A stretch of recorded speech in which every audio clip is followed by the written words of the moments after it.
Bonjour à tous, bienvenue sur ma chaîne d'information. Bientôt la fin de l'été. C'est le message que vient de publier Alizée sur Instagram, l'accompagnant d'une série de magnifiques clichés de sa petite famille. On l'Y aperçoit, dans les bras de son mari Grégoire, barbotant dans une piscine. La petite Maggie, leur fille de 5 ans et dont il publie souvent d'adorables photos, est aussi à l'honneur. On voit d'abord cette amoureuse des animaux, elle qui a reçu en cadeau un poney au mois de mai dernier, entourée de leurs 3 magnifiques chiens.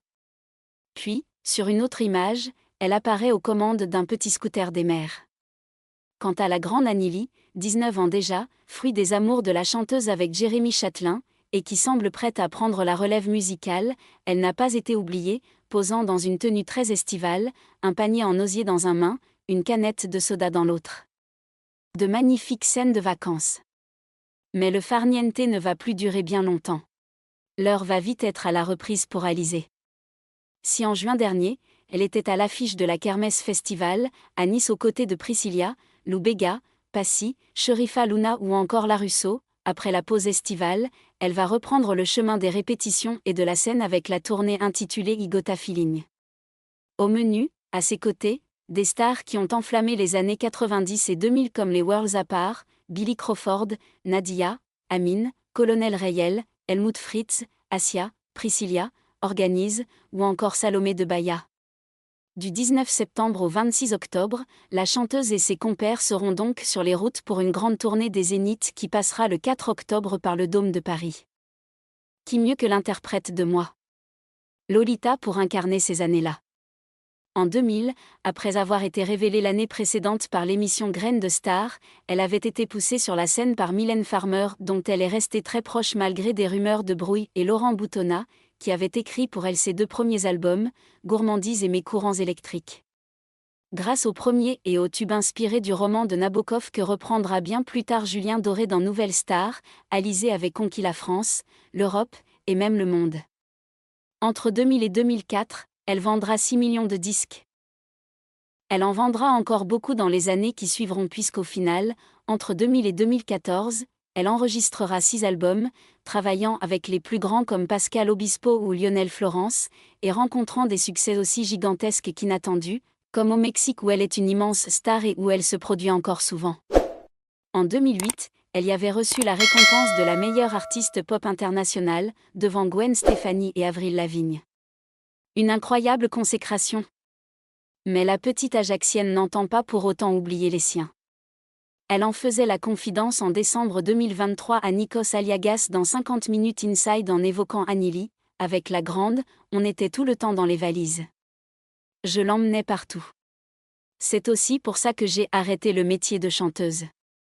J'avais envie de me poser. Le plus important, c'est la famille.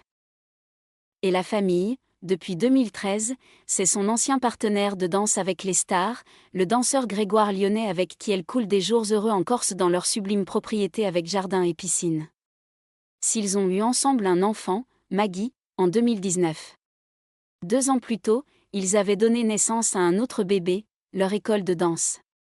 Et elle aussi, a bien grandi. En mai dernier, lors des derniers championnats de France, l'école d'Alizée et Grégoire Lyonnais a été sacrée championne de France en catégorie junior 1, raflant 4 des 6 premières places, dont le titre.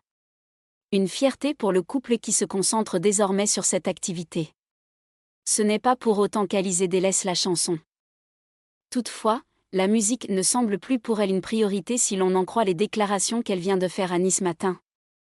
Alors que nos confrères l'interrogeaient il y a quelques semaines sur le fait qu'elle ne chante sur scène que ses classiques, elle leur répondait « Il faut garder en tête qu'on est là pour faire plaisir au public. Je ne chante pas longtemps, c'est logique de faire les singles qui ont bien marché. Et puis du plaisir, j'en prends au quotidien avec mon école de danse. » Fallait-il comprendre, derrière ces propos, que son plaisir, désormais, était ailleurs ? La révélation qui allait suivre dans cette interview laisse en tout cas penser que ce n'est pas la musique qui l'occupera le plus dans les prochains temps. Elle vient en effet de confier que 10 ans après son dernier album studio, il était peu probable qu'on la retrouve dans les bacs. Je n'ai plus trop envie d'enregistrer. Lâche-t-elle avant de laisser toutefois un petit espoir à ses fans en concluant « Peut-être que ça reviendra un jour ». En attendant, ces derniers pourront se consoler en allant la voir en tournée, et surtout, en prenant leur place pour l'événement qui va marquer l'année musicale 2025 pour Alizée. 25 ans après ses débuts, et même si elle en a foulé la scène bien après avec son chéri. Elle a en effet décidé d'offrir un magnifique cadeau d'anniversaire à ses admirateurs, un concert à l'Olympia. La date est déjà fixée, ce sera dans un peu plus d'un an, le 7 septembre 2025. Comme un goût de madeleine, comme une gourmandise. Merci à tous d'avoir regardé ma vidéo, laissez un commentaire et n'oubliez pas de vous abonner à ma chaîne.